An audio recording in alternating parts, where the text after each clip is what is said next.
Welcome back once again to the Friday Night Cat Fight. I am your host, Norton Swoley, and tonight we are once again deviating from our regular program due to unforeseen circumstances.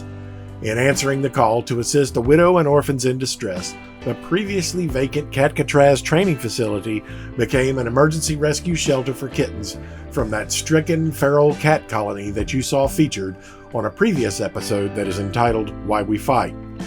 Ladies and gentlemen, this is indeed why we fight, and because we have the Springfield Kitty Cat Shack Rescue fighting alongside of us, we were able to provide emergency living quarters that were more than adequate to the task at hand. All of the kittens from that feral colony were in a poor state when we got them. They needed immediate medical attention, and that's what they got from Miss Evelyn of the Springfield Kitty Cat Shack Rescue. We are so fortunate to have a working relationship with that Kitty Cat Shack Rescue. Otherwise, these poor little kittens wouldn't stand a chance. She did for us the things that we couldn't do for ourselves, and she gave these kittens that fighting chance that they needed. Not all of them made it. We lost one just this morning.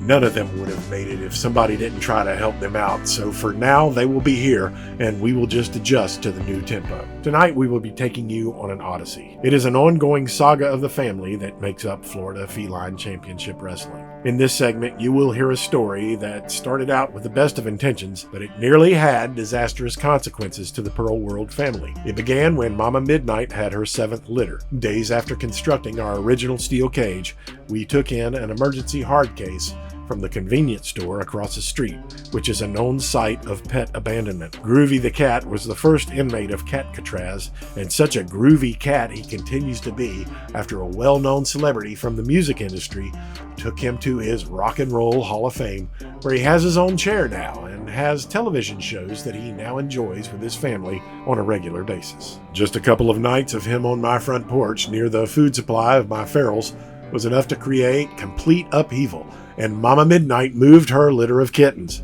We had no idea where she may have taken them to, but we needed to figure it out, and for that we turned to our aviation asset, a quadcopter that can put eyes on the ground over a large area. Where to look first? Close to home. She can't have taken them far. Before we could find them, another full moon found all of us, and with that, the night of full-contact feline fighting played out. From the sound of Blackjack Lightning's attempted defense of his mother's virtue, Mama Midnight could not be too far away. From the sound of things, I knew pretty much where to begin the aerial search in the morning. I wasn't wrong either. A cat on a tin roof is not hard to spot, not when your name is Blackjack Lightning. Here he is, apparently exhausted from a night of fighting and who knows what else. This means that Mama Midnight can't be far away. With a little slip and dip, sure enough, what do we see? It's Mama Midnight, and who is that with her? Well, that's Big Tippy, Mac Daddy of all Tippy cats, an eternal foe of Blackjack Lightning. They are cleaning themselves too. Clearly, they feel dirty. This is totally disgusting. She has kittens less than 6 weeks old, and as of this moment, she is pregnant with her next litter. What manner of applied science will be sufficient to break this reproductive cycle? Among the many things we have learned during this flight thus far is that the kittens are located. We just haven't seen them yet. They can't be far from their mother, and it is my bet that they are somewhere in that pile of deadfall, which is a perfect place for them. It provides camouflage, cover, and concealment from aerial predators. It also has natural obstacles that restrict any attempt at a stealthy approach on foot. It also has a structure next to it that provides a natural overwatch position for Blackjack Lightning. This position is easily secured and defended by the family, which is why I believe it is where these kittens will be found. It didn't take long to find them either. There they are in their wild glory. 2 fine specimens who will soon be in Catcatraz. You will come to know them as Afa and Sika, the kittens who grappled in our first ever escape from Catcatraz catnip in a cage ladder match.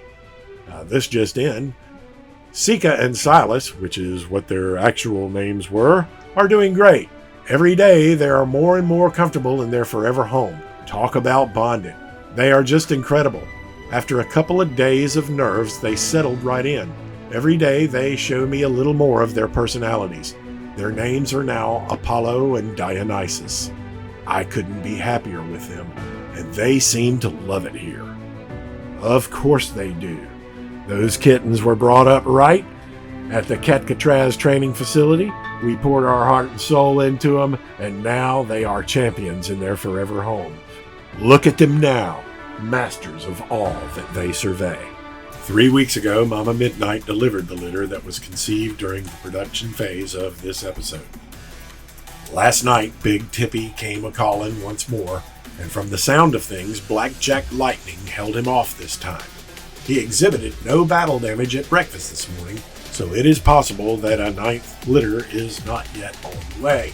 But given the pattern of things, it won't be long. All attempts at trapping her have failed. Once we have physically put our eyes on her kittens and shortly thereafter physically get our hands on them, we will once again attempt to use them as bait for Mama Midnight. Once Mama Midnight is living a life of luxury with her kittens, we will soon know if another litter is on the way. If it is, then she will carry them to term indoors in an enclosure. 6 weeks thereafter, she gets TNR'd. Well, that is the plan. Mama Midnight never cooperates with the plan. The part of the plan that you can continue to count on is that, barring an unforeseen medical event or perhaps a car crash, as was the case last week, Florida Feline Championship Wrestling will continue to bring the fight to you here every Friday night. But as for now, this is Norton Swoley saying so long from the Pearl World Sportatorium.